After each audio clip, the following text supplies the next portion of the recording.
In questo momento stiamo facendo il rinfresco del lievito, quindi semplicemente mischiamo poi tutti gli ingredienti e lo lasciamo a riposo da questa sera alle 10 circa fino a domani mattina alle 8:30-9.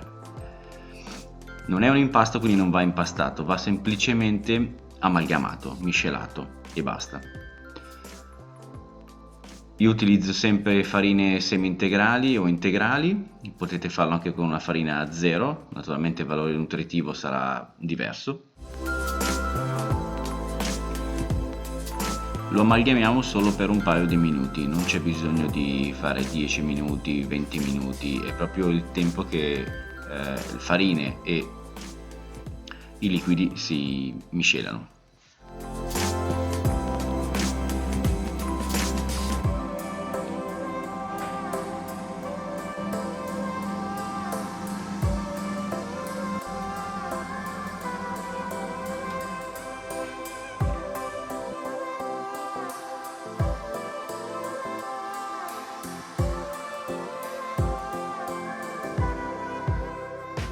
Quando vi svegliate la mattina, in questo caso se seguite la mia tempistica di ricetta, la prima cosa che dovete fare, che non vi siete ancora neanche cambiati, sono ancora in felpa, praticamente entro in cucina, e dovete andare a controllare lo stato di salute del lievito e vedere se il lievito madre è ancora vivo e vegeto e assolutamente performante. Allora, in teoria sì, perché ormai questa tecnica è più che consolidata, però vi facciamo un controllo insieme. Allora, ci devono essere praticamente, allora, deve avere una struttura, nel senso che quando lo muovete deve avere un po' questa consistenza, ok? Non deve essere, anche se era liquido ieri sera, adesso deve essere più compatto. E poi ci devono essere tutte queste, vediamo se riusciamo a farle vedere, tutte queste micro bolle che ci sono in giro sopra, che sono è il lievito attivo, no? È quello che sta, è la parte fermentata. Adesso, quando il nostro lievito è bello attivo, possiamo finalmente iniziare a panificare. Ora, la cosa importante è che poi vi tenete via una piccola parte di questo lievito. Di solito tengo via un 2 etti, ma anche un etto e 50, magari a casa anche un etto basta, anche 50 grammi bastano, che poi vi servirà per la prossima volta. Potete decidere se lo rinfrescate direttamente dentro a tutto il resto dell'impasto, senza aggiunta di olio e sale subito quando fate il rinfresco, oppure decidete se lo volete rinfrescare in un secondo momento. Io lo faccio in un secondo momento, di conseguenza adesso lo toglierò e poi partiremo poi con la puccia.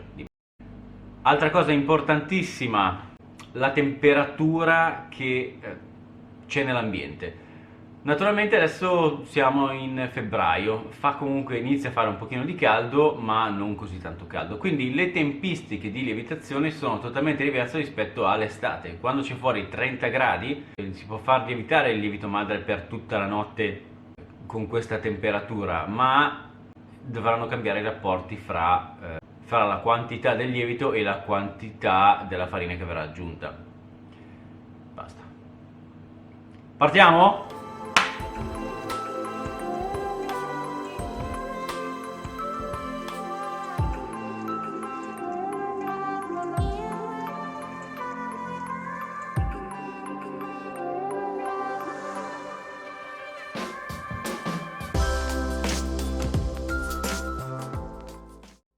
Ora facciamo miscelare la semola, la farina e il lievito madre, da soli, per 30 secondi circa e dopodiché aggiungeremo l'acqua e l'olio.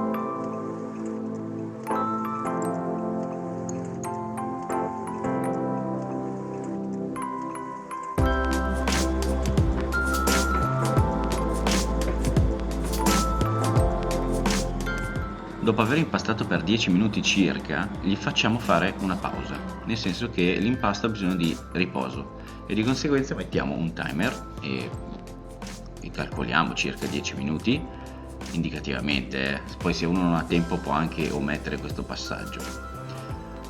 Passati i 10 minuti gli aggiungiamo poi il sale e facciamo ripartire l'impasto e lo facciamo lavorare ancora per qualche minuto, diciamo un 3-4 minuti, e dopodiché siamo pronti.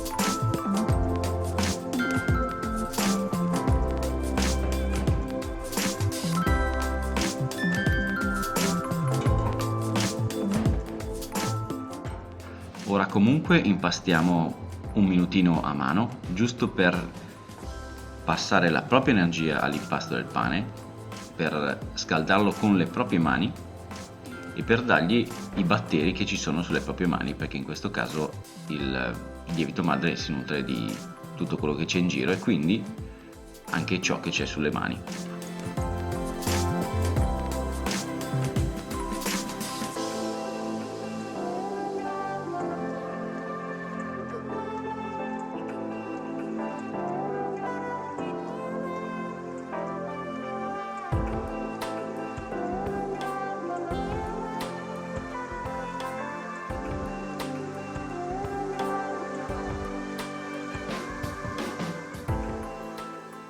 Fatta la pezzatura che volete, in questo caso io ho fatto tutte le palline da 100 grammi, potete fare anche più grosse per l'appunto,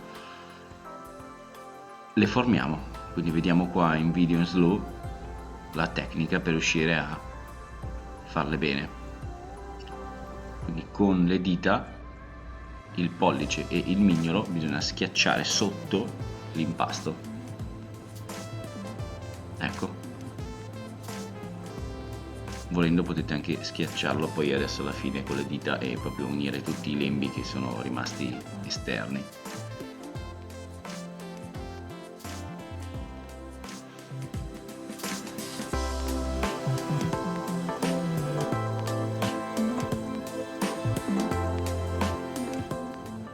Quando avete formato tutte le palline, insemolate bene una teglia che ha un coperchio, non per forza ermetico ma semplicemente un coperchio, così spostiamo tutte le palline all'interno, mettiamo il coperchio e poi lasciamo a riposo, quindi non c'è bisogno dello straccio, il canovaccio bagnato e tutto il resto. Se c'è una teglia con un coperchio giusto siete già a posto.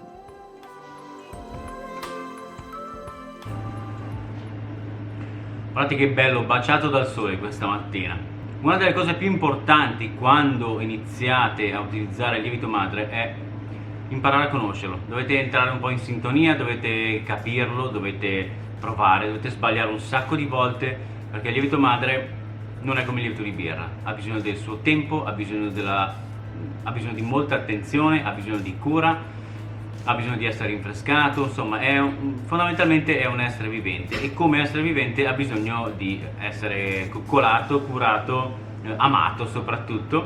Quindi io nella ricetta poi vi metto delle tempistiche indicative, però in verità dipende veramente dal lievito madre, da quanto è in forma, da quanto non è in forma, da che temperatura avete in casa, se lo mettete sulla stella del calorifero oppure se lo lasciate in cucina senza calore, cioè veramente dipende da un sacco di fattori. L'unica cosa è provare. Adesso dobbiamo semplicemente aspettare che si gonfi del doppio, quindi diventerà il doppio di quello che abbiamo visto adesso.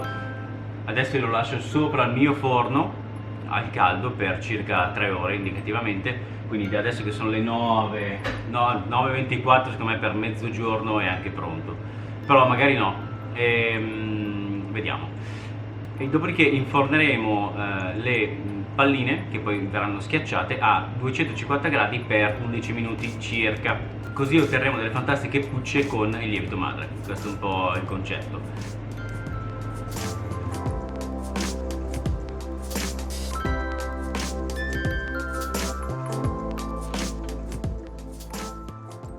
prestare attenzione a questi piccoli dettagli delle tempistiche di lievitazione, con un po' di esperienza questo aiuta veramente a migliorare tantissimo il livello del pane, pucce, focaccia, insomma tutto quanto, perché è veramente l'occhio e l'esperienza che fanno la totale e assoluta differenza nel risultato finale.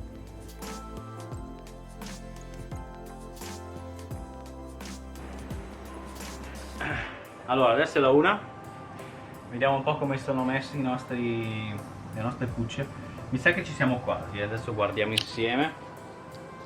E qui sono al fresco perché non c'è proprio tanto caldo. Allora sì, adesso sono praticamente pronte adesso, però dovremmo riuscire a farle stabilizzare, insomma diciamo adesso non vanno avanti tantissimo, però non avevo alternative perché il forno devo metterlo su a 220, riuscire poi a dargli la botta che queste si alzano bene. E tra l'altro ne ho già cotte 6 in verità perché avevo bisogno per il servizio, così le vediamo, dopo ve le taglio, ve ne taglio 2, così vediamo la differenza fra quelle lievitate un po' meno e quelle lievitate giuste, o forse un po' troppo se non faccio in tempo, adesso vediamo.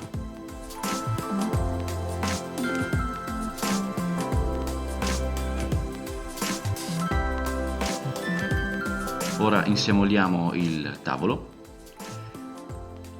dopodiché tiriamo fuori le palline e iniziamo a schiacciarle leggermente. Facciamo una leggera pressione con le dita dal centro verso l'esterno, ma mi raccomando non schiacciate proprio fino in fondo che dovete quasi sentire il tavolo sotto le dita, è proprio una leggera pressione, abbassate praticamente l'impasto di circa la metà.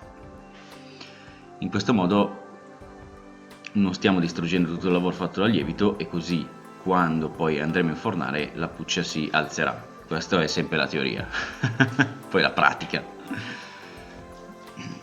Un'altra cosa importante, il forno lo tenete preriscaldato, quindi a 220 gradi e ci vuole già una teglia dentro in forno già calda, in modo che appena andiamo a appoggiare la puccia su una teglia calda, la puccia si alzerà. Ecco qui adesso possiamo vedere la puccia che è dentro da 2-3 minuti, che sta iniziando, ok, e adesso dopo circa 7-8 minuti che si è gonfiata praticamente del doppio, e in teoria in questa gonfiatura c'è in mezzo il buco che è quello, la caratteristica insomma di questo pane.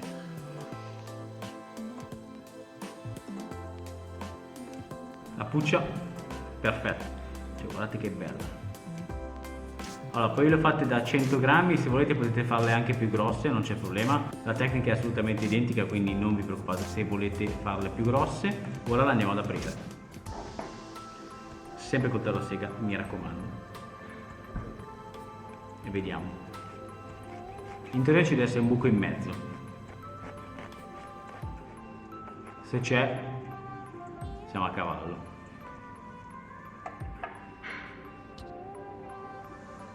Ciao, ciao, come state? Sono la signora Puccia, eccomi, guardate che bel vuoto. Vedete? Perfetto. Ci deve essere proprio un buco in mezzo. Quando il buco c'è, fantastica, Puccia è venuta.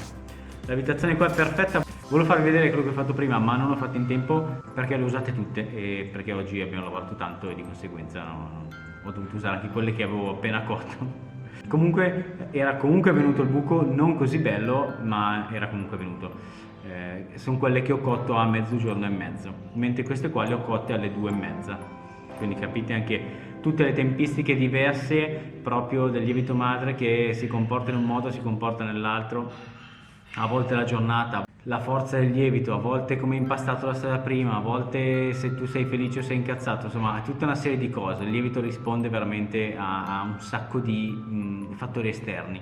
Dai, comunque il risultato è ottimo. Provateci a casa, fatemi sapere, iscrivetevi al canale soprattutto e buona giornata.